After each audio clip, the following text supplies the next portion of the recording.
Hello students, welcome once again. Hope all are fine. Today's lecture is in continuation of our previous lecture.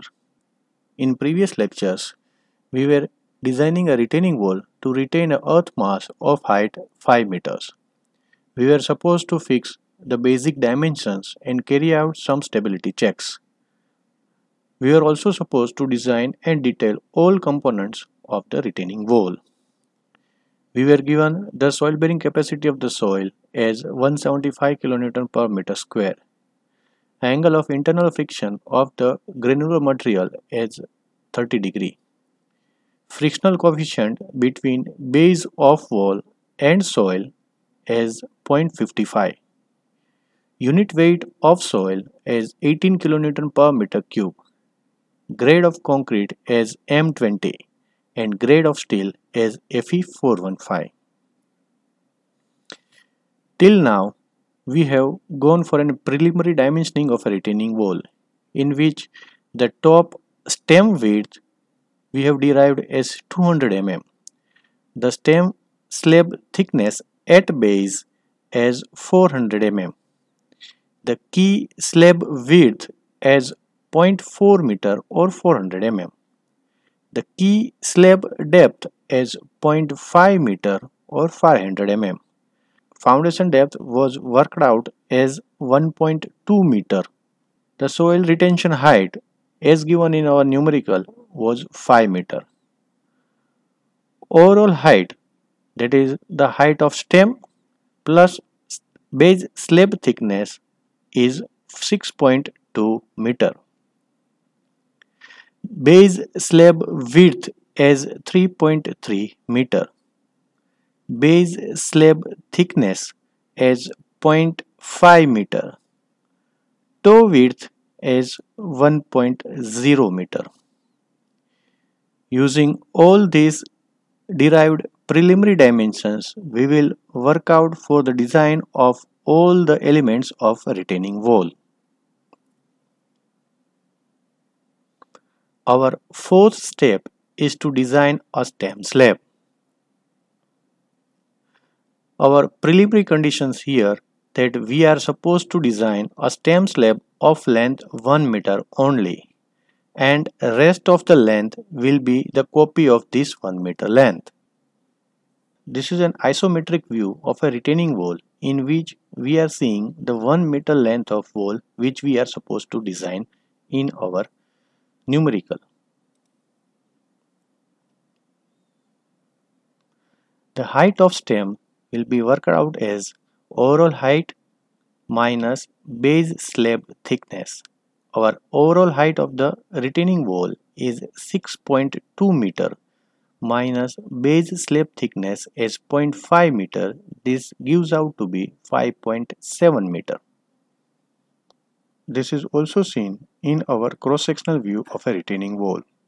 Here, this is the height of stem which we are considering.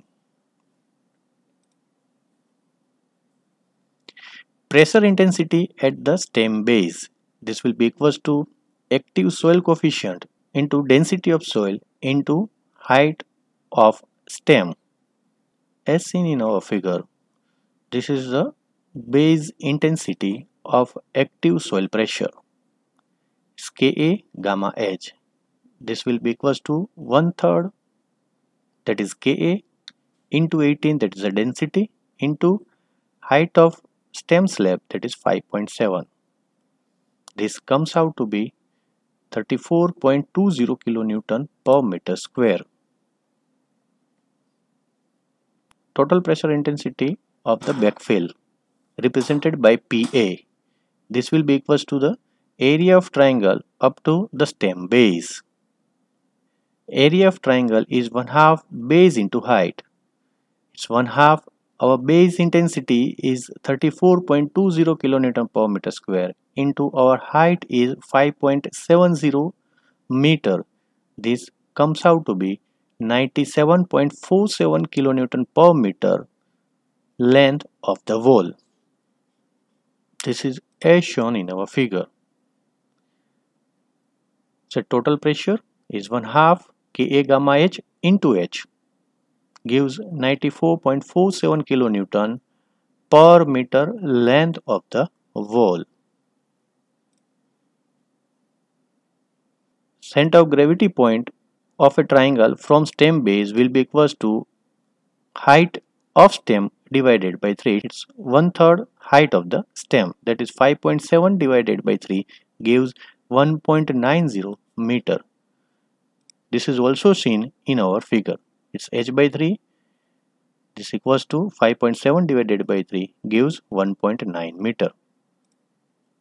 Therefore, moment of backfill active soil pressure about stem base will be equals to total backfill pressure, that is PA, into h by 3. That's an CG distance height from the base of stem. This gives 185.19 kilonewton meter per meter length of the wall. Here we are considering only 1 meter length of the wall. Again, factored moment mu will be equals to, that comes out to be 277.79 kilonewton per meter length of the wall.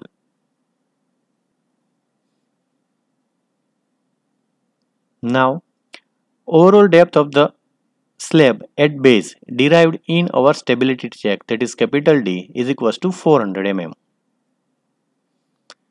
We will consider a clear cover for the stem base as 50 mm.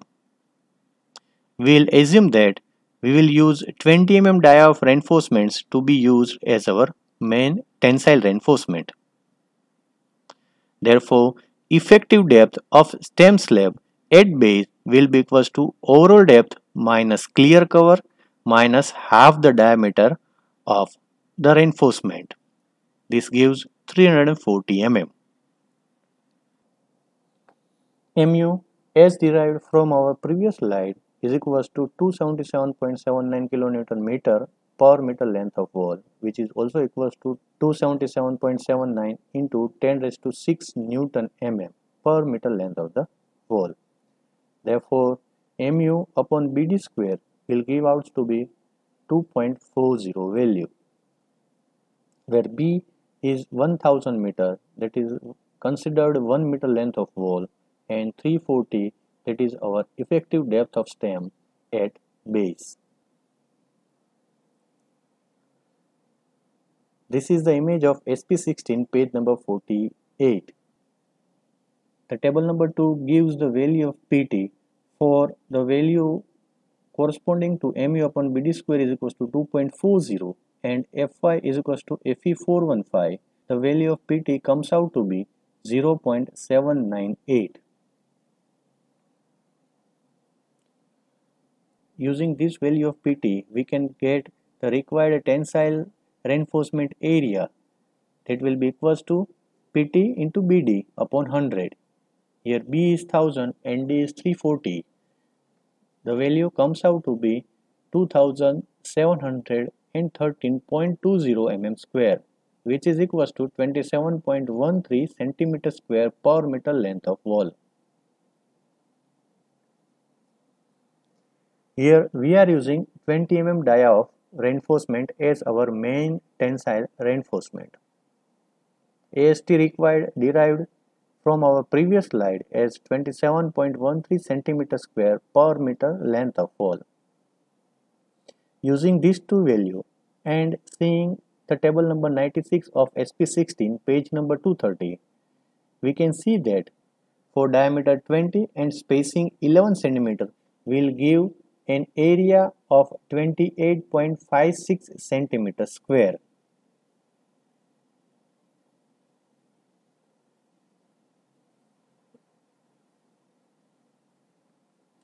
The area which we have provided, that is 28.56 centimeter square, is little more than what we required, that is 27.13 centimeter square. Hence, provide a 20 mm dia reinforcement Fe415 bar at a distance of 110 mm center to center on the inner face towards the backfill of the stem as a main tensile reinforcement in a vertical direction. Here, our steel provided is towards the backfill and in a vertical direction.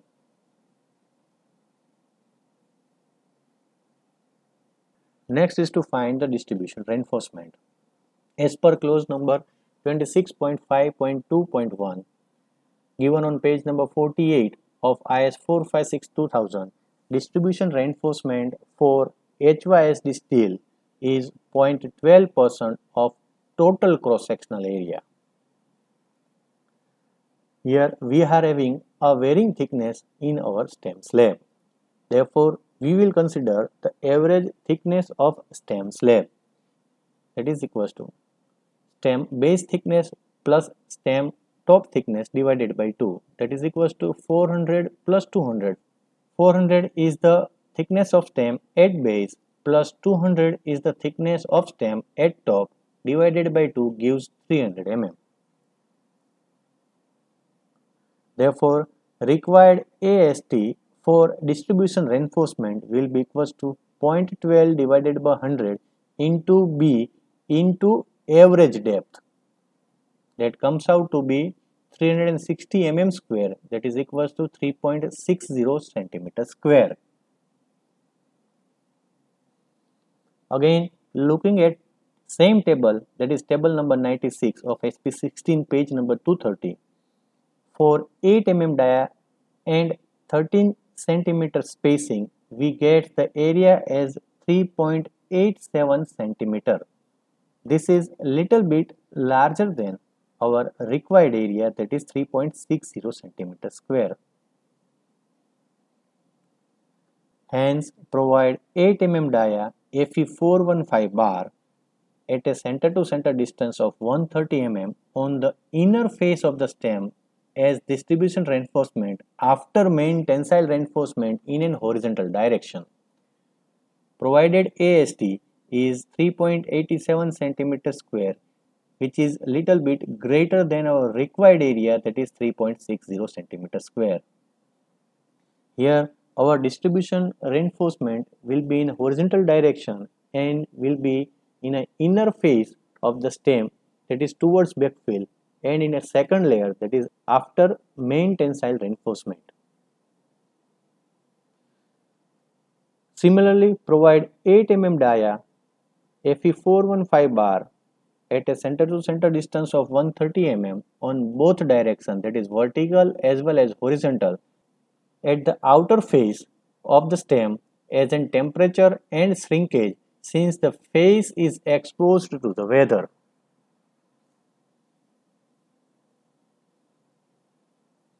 Now we will go for a check for shear. As per clause number 22.6.2.1, page number 36, and also referring the figure number 2A located on page number 37 of IS 456-2000, the critical section of a shear will be at a distance d from the base of the stem. Since we are having a varying depth with respect to height, we will consider an average effective depth as calculated below.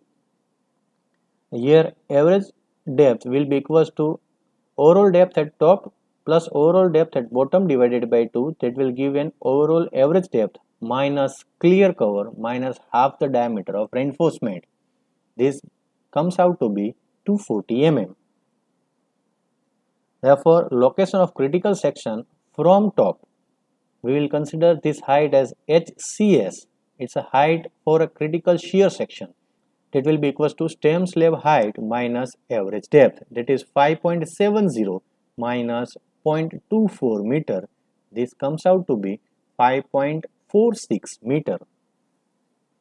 Therefore, the shear force at this section, we will represent it by capital V, is equals to the area of pressure diagram of height 5.46 meter, 1 half Ka gamma HCS into HCS. This comes out to be 89.43 kilonewton. And the factored shear Vu will be equals to 1.5 times V, that comes out to be 134.14 kilonewton.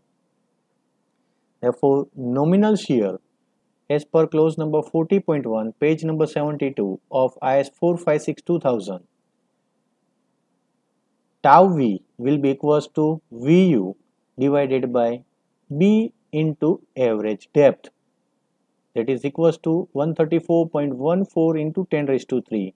Here I have converted kilonewton into Newton, divided by B is the length of retaining wall, that is 1000, into average depth which we have derived above is 240 mm.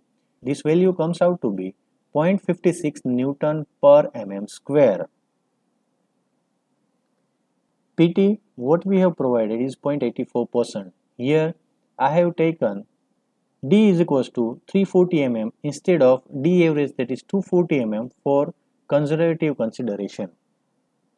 Using the table number 61 of SP16 located on page number 178, we are supposed to interpolate the value of 0.84 between 0.8 and 0.9 as given in table for M20 grade of concrete. Here we are supposed to interpolate between 0.57 and 0.60 value. The value comes out to be 0.582, which is the design shear strength of our concrete. 0.582 is the capacity of our concrete, where 0.56 Newton per mm square is the demand of the forces. Since capacity is greater than our demand, hence we are safe in shear. Here I had shown the reinforcement placement in the figure. The main reinforcement which we have designed in our lecture is 20 torr about 110 mm center to center in a vertical direction. This is our backfill side. The reinforcement is placed towards the backfill and in the first layer. Again, the distribution reinforcement, that is 8 torr about 130 mm center to center, is also placed on backfill side but next to our main reinforcement in an horizontal direction. These two, it's magenta color steel and this white color circle, these two steels are a shrinkage or a temperature steel which is placed on the foreside or the front side of a retaining wall. Both vertical and horizontal reinforcements are of diameter 8 torr and placed at 130 mm center to center in both directions, that is vertical and horizontal direction. Now we will move towards our last step, that is the curtailment of tensile reinforcement. Since we are having a cantilever slab, our bending moment requirement will be on a decreasing mode with respect to its height from the base. As we move from base towards top, our bending moments gets reduced. So as an economical aspect, we can reduce the steel requirement above some point. The point is known as a curtailment point. First, we will go for a development length of a tensile reinforcement calculation. The development length for 20 mm dia reinforcement is 94 centimeter. This is given in SP16, table number 65, page number 184. That means that we can't curtail any steel up till 94 centimeter from base of the stem. So let us assume the curtailment height as 1.5 meter from the base of the stem, that is 4.2 meters from the stem top, which we will get after deducting the overall height of the stem minus the curtailment height. Therefore, the depth of a retaining wall at a distance 4.2 meter from top will be equals to 347.36 mm. Therefore, effective depth after deducting the cover and half the diameter of reinforcement, you will get the effective depth as 287.36 mm. Now, taking moment due to the earth pressure at a distance 4.2 meter from top, we will get half base into height into lever arm. This will be equals to 1/2 Ka gamma h, height is 4.2 meter, into height, that is 4.2 meter. This curly bracket gives the total earth pressure, and this is the lever arm, that is height is 4.2 meter divided by 3. This is h by 3. Your moments comes out to be 74.09 kilonewton meter per meter length of retaining wall. Again, factored moment you will get 111.13 kilonewton meter per meter length of retaining wall. Again, mu upon BD square, this value comes out to be 1.35 by substituting the value of mu, that value is 111.13 into 10 raised to 6. I have converted kilonewton meter into Newton mm, divided by 1000, this is the length of retaining wall, divided by d square, that's a effective depth square, which we have derived, that is 287.36 square. Again, referring table number 2, page number 48 of SP16, you will get PT as 0.409. Therefore, your AST required, its area of steel required, will be equals to somewhere about 11.75 centimeter square per meter length of retaining wall, which is smaller than half the requirement of steel which is required at the stem base, which was 28.36 centimeter square. Now, as per clause number 26.2.3.1 on page number 44 of IS 456/2000, the reinforcement should be extended beyond the point of curtailment by effective depth of the member or 12 times the diameter, whichever is greater. Here, effective depth of member is 287.36 mm, where 12 times the diameter is 12 into 20 gives 240 mm. Therefore, higher is this 287.36, that is the effective depth of a member. Hence, curtail half of the tensile reinforcement at a height of 1500 plus effective depth. This comes out to be 1787.36, rounded to 1800 mm from the base of the stem. Hence, we will curtail half of the reinforcement. Here, the reinforcement spacing will be double, that is 20 torr about 220 mm center to center, and this curtailment height from base is 1.80 meter. Here, half the reinforcement of the main tensile reinforcement will be curtailed. After that, only half of the total reinforcement will be continued beyond 1.2 meter. Here we have completed our step number 4 in GTU exam. This step number 4 is having a weightage of 7 marks. In next lecture, we will go for a design of heel slab, toe slab and shear key slab. This concludes our lecture. Thank you.